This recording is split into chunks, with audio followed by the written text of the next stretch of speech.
Si has visto alguna de mis transmisiones, sabrás que soy un amante de la historia y soy también fanático de la justicia y la verdad. Siempre hemos escuchado hablar del genocidio que supuso la conquista de América, y también escuchamos a algunos políticos que para todo culpan a Europa y Estados Unidos principalmente de todos los males de nuestros países. Hola, soy Luis Guillermo Víquez, soy artista plástico, amante de la historia, y hoy quiero contarte lo que después de mucho estudiar es mi conclusión sobre la conquista de América y el desarrollo de nuestros países a la luz de la conquista y el descubrimiento. Al igual que en otras ocasiones, quiero aclarar que esta es solo mi opinión, mi conclusión, no es la verdad absoluta, ni es necesariamente la opinión del colectivo entre todos. Seguramente algunos políticos y en otros foros has escuchado que Cristóbal Colón fue un genocida y que lo que hoy es México y Perú existían civilizaciones perfectas donde reinaba la paz y el amor y la justicia, y que los españoles destruyeron esa civilización. Eso es en parte cierto, pero no es completamente la verdad. La conquista trajo muerte y efectivamente fue fundamental en la caída de los imperios de América. Pero falta contarte una parte que no sale normalmente en el cuadro. En primer lugar, Colón no venía para América. De hecho, en una universidad en Estados Unidos hay un premio al más despistado y se llama el premio Cristóbal Colón, ¿verdad? Porque no sabía para dónde iba, cuando vino no sabía dónde estaba y cuando regresó no sabía dónde había estado. Ya en serio, vamos a hablar del descubrimiento. Lo que impulsó a los descubridores es que desde hacía miles de años a Europa llegaban la pimienta, las piedras preciosas, la canela, el clavo, la seda, la porcelana y mil cosas más a través de lo que se llama la ruta de la seda, que recorría medio mundo, ¿verdad? Iniciaba en China, pasando por la India, con una enorme cadena de intermediarios, ¿verdad? Los chinos vendían sus productos a los mongoles, que se los vendían a los indios, que se los vendían a los persas, que se lo vendían a los árabes, que se lo vendían a los bizantinos, que finalmente se lo vendían a quienes controlaban el Mediterráneo, ya sea Cartago, Roma o los venecianos. Entonces, semejante cadena, ¿verdad? Un transporte de esos duraba varios años recorriendo la mitad de la circunferencia de la Tierra, encarecía enormemente todas las cosas. De ahí, por eso no es de extrañar que hayas escuchado decir que en Europa la pimienta valía su peso en oro. Esa es una de las cosas que motivaron el descubrimiento, es decir, la búsqueda de una ruta para comerciar con Oriente sin usar esta enorme cadena. Tampoco es cierto que Colón quería probar que la Tierra era redonda y que te dicen que en ese tiempo se creía que la Tierra era plana. Eso no es cierto. Es decir, desde hacía miles de años, se sabe que la Tierra era redonda porque veíamos por la simple observación. Todos los astros en el cielo son redondos y la sombra de la Tierra sobre la Luna es redonda. Simple, ¿verdad? Por otro lado, ya hace muchos años, un señor que se llamaba Herón de Alejandría en el siglo I ya había incluso calculado el diámetro terrestre. Lo que Colón calculó, y calculó mal, por cierto, era la distancia, ¿verdad? La distancia que se separaba, porque según los cálculos de un matemático antiguo, se llamaba Ptolomeo, creía que Asia era mucho más grande y que la distancia en realidad entre América y Asia era muy pequeña por el Pacífico. Y resulta pues que no era así, ¿verdad? Colón creía, a pie de juntillas, que con 5 o 6 días de navegación podía llegar a China, por el oeste. Bueno, y a las Islas de las Especias, y a la India y todo esto. Imagínate, si hoy para nosotros Oriente sigue o puede seguir siendo un misterio, y te cuesta diferenciar a un chino de un tailandés, de un vietnamita, de un malayo, imagínate hace 500 años. Es decir, ellos vieron a los indígenas, no tenían una razón para no creer que estuvieran en Oriente.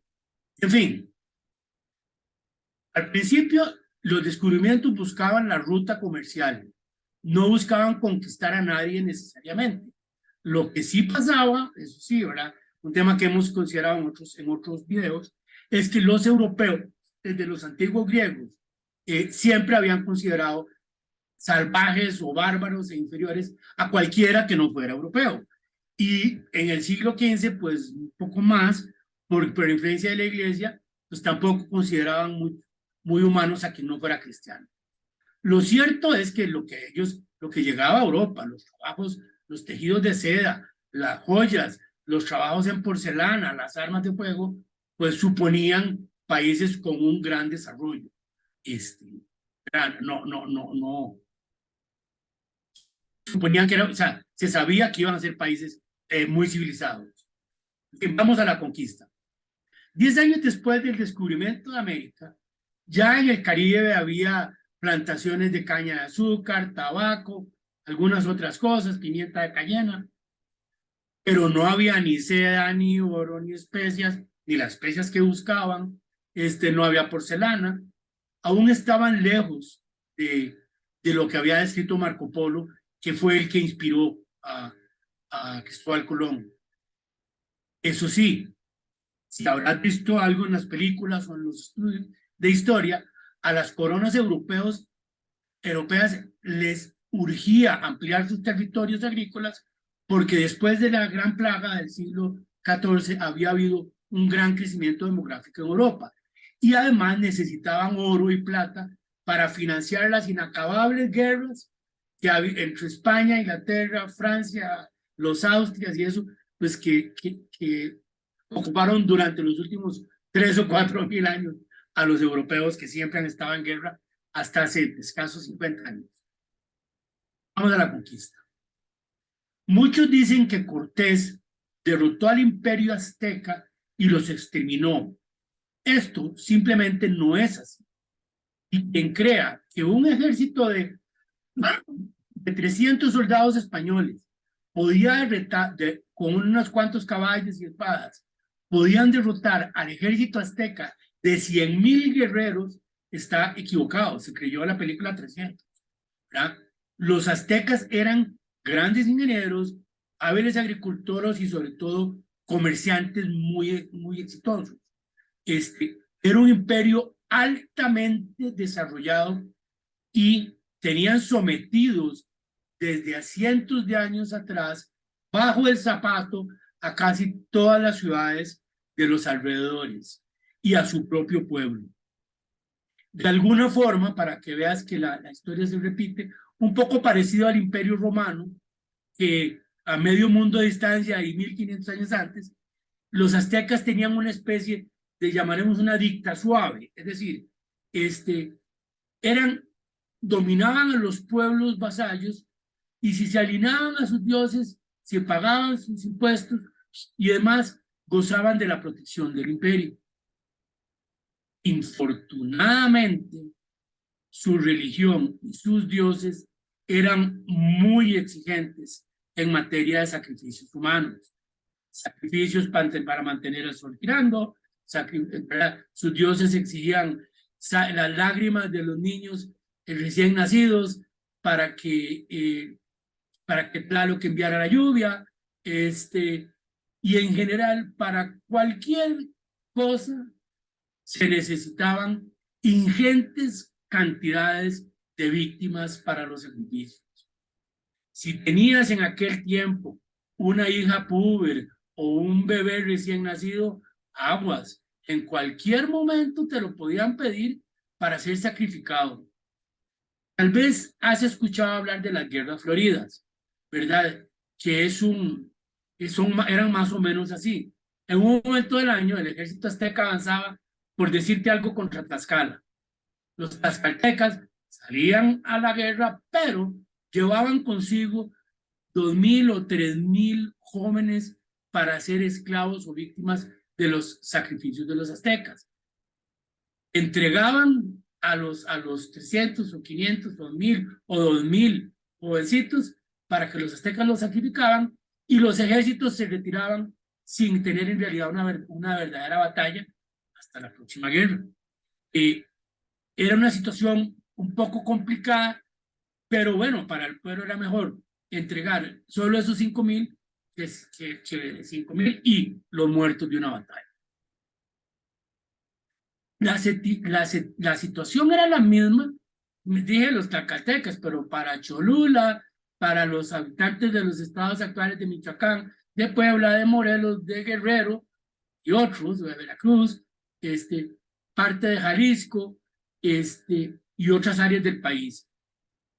Así que los vecinos de los aztecas y sus propios ciudadanos estaban hasta la coronilla de los aztecas.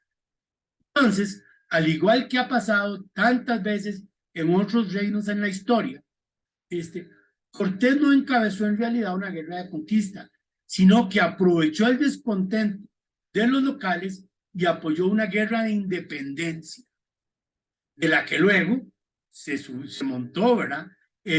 Tomó el control y gracias a su experiencia militar y a la experiencia que tenían de la guerra los españoles, pues lo motivaron que hubiera una inmensa matanza, pero fue una matanza de indígenas contra indígenas. Como te digo, el ejército español completo no pasaba de 300 personas.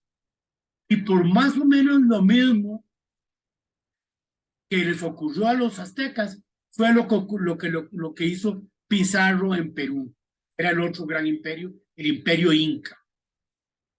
Una vez que pasó el golpe inicial, estaba derrotado los ejércitos locales, los españoles ahí sí tomaron el control y claro que sus matanzas y tenían un gran desprecio por la vida. Pero lo que sea de cada quien, la conquista se dio porque el imperio azteca, con todo y lo bueno que tenía, también era muy déspota y sus ciudadanos querían quitárselos de encima. Además, luego del golpe inicial y la caída del imperio, efectivamente hubo muchísima muerte, pero fue causada pero no provocada. O sea, no fue a propósito. Es decir, no fue provocada conscientemente por los españoles. La razón es que los europeos portaban virus de viruela, de tosferina, de influenza, para los cuales los indígenas no tenían anticuerpos. Haz de cuenta lo que hizo el COVID hace 2 años, ¿verdad? Que nos puso de rodillas, solo que en el siglo XV. Perdón. Yo creo a pie de juntillas que ni el azteca ni la inca eran sociedades democráticas perfectas y justas, como nos quieren de repente hacer creer. Habían injusticias y, cómo no, una clase política y religiosa que tenía privilegios, que pagaba menos impuestos, habían esclavos explotados, tenía muchas cosas buenas, pero al igual esto mismo lo vimos pasar en Asia, en Europa y en las demás partes del mundo.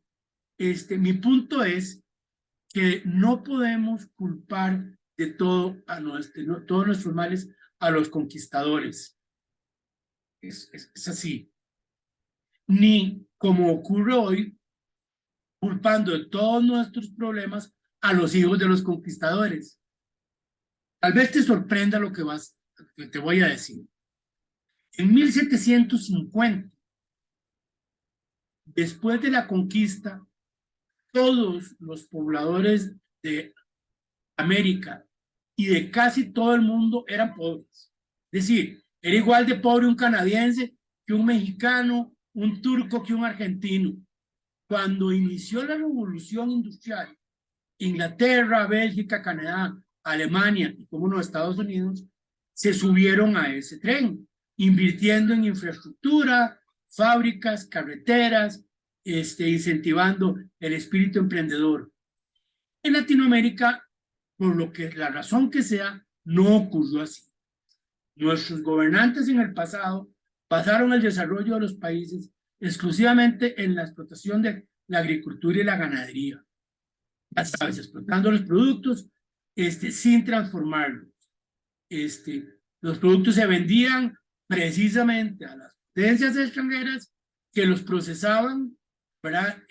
Se mandaba el acero a Alemania, la fruta a Estados Unidos, y los importábamos procesados de esos mismos países. Por eso es un poco la paradoja de lo que ocurre en nuestros países.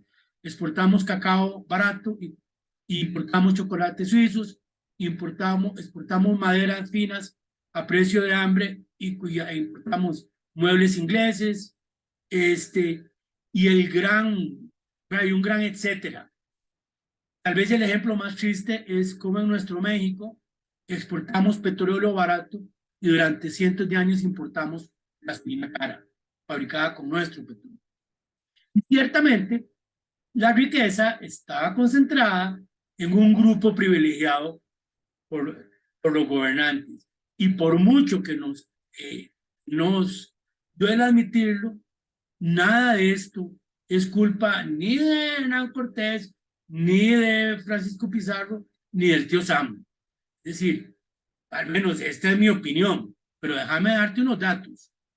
Hace 60 o 50 años, México tenía un ingreso per cápita superior al de Portugal.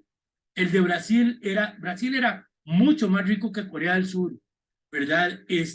Incluso países de Centroamérica como Honduras tenían un ingreso per cápita mayor al de Singapur, ¿verdad?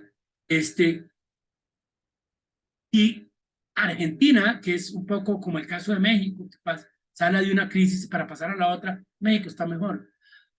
No me vas a creer, pero al comenzar la Primera Guerra Mundial, Argentina era el granero del mundo. Todo el mundo compraba el grano.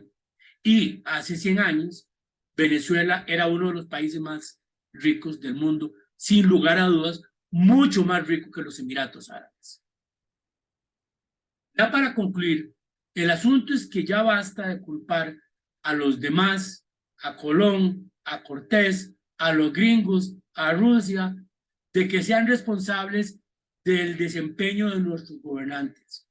Y nuestros gobernantes son el reflejo de nuestros pueblos. Somos nosotros los responsables al final, quienes debemos tomar las acciones pertinentes para tener un país y una sociedad más desarrollada, más rica y más justa, con menos discriminación, y donde podamos realmente acceder a los recursos que están ahí puestos para todos. Espero que te haya gustado este video. Soy Luis Guillermo Víquez, artista y activista con discapacidad visual. Si te gustó este video, compártelo. Si no estás de acuerdo o si estás de acuerdo, coméntalo. Yo te espero la próxima semana en el colectivo Entre Todos. Muy buenas tardes.